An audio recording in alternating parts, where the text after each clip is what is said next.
Assalamualaikum dan salam sejahtera. Okay, hari ini kita masih lagi dalam bab 8 tentang kebijaksanaan Raja dan Pembesar Melayu menangani cabaran Barat. Okay.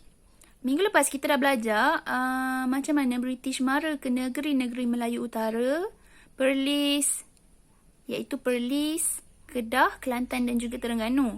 Okay, hari ini kita lihat macam mana British dia mahu pula mara ke negeri Johor, tetapi dengan kebijaksanaan pemerintah Johor, dia berjaya sekat kemarahan British. Okay, kita lihat mengapa British ni dia mahu ke meluaskan pengaruh di Johor. Okay, sebab Johor ni pertama ialah sebab kedudukan dia. Kedudukan negeri Johor ni yang penting kepada perkembangan ekonomi British. Kita tahu Johor ni sangat terkenal dengan pelabuhan.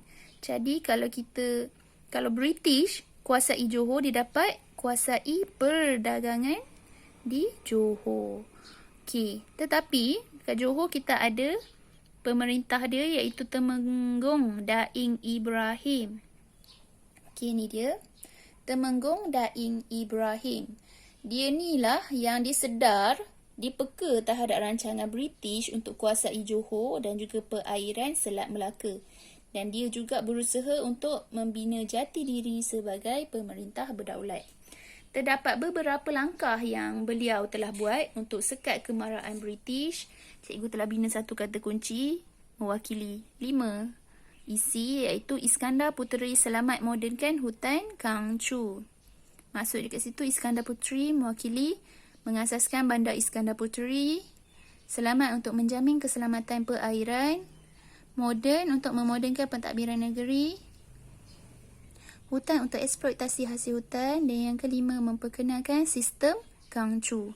Kita lihat isi yang pertama, mengasaskan bandar Iskandar Puteri. Okey, Daing Ibrahim ni dia telah pindahkan pusat pentadbiran Johor yang terletak di Teluk Belanga, Singapura ke Tanjung Puteri. Okey, sebab dia nak elakkan tekanan British di negeri-negeri selat yang berpusat di Singapura. Jadi, dia pindahkan pusat pentadbiran Johor.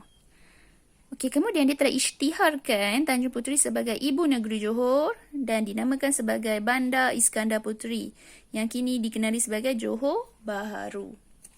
Yang kedua, dia telah menjamin keselamatan perairan.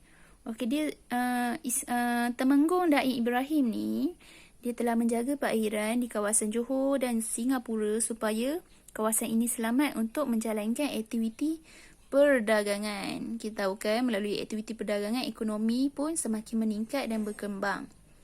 Okey, jadi disebabkan dia jamin keselamatan perairan di kawasan Johor, Singapura, beliau telah mendapat anugerah iaitu pedang keemasan daripada Ratu Victoria disebabkan dia telah mewujudkan keamanan perairan.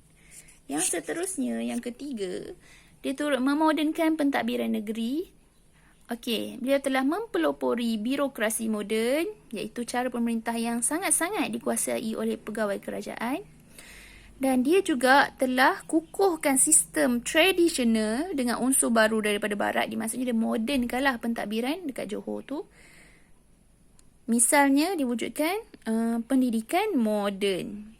Jadi maksudnya kat sini, Daing Ibrahim ni dia kukuhkan satu-satu tentang pentadbiran, keselamatan dekat Johor ni. Dipastikan negeri Johor ni selamat. Okey. Yang seterusnya, eksploitasi hasil hutan. Okey, dia telah mengeluarkan hasil hutan iaitu getah perca. Okey, getah perca tu kalau awak lihat dekat pokok-pokok getah kan ada satu cup untuk tadah getah tu, yang akhirnya bila getah tu keras, dia bila kita keluarkan dia jadi macam bentuk cube. Itulah getah perca yang kemudiannya dijual kepada pedagang British, sangat-sangat menguntungkan. Dan perdagangan ini semakin menguntungkan dan akhirnya Temenggung isytiharkan sebagai monopoli Johor. Maksudnya dia merupakan ekonomi yang utama dan penting di Johor. Dan yang terakhir ialah memperkenalkan sistem Kang Chu.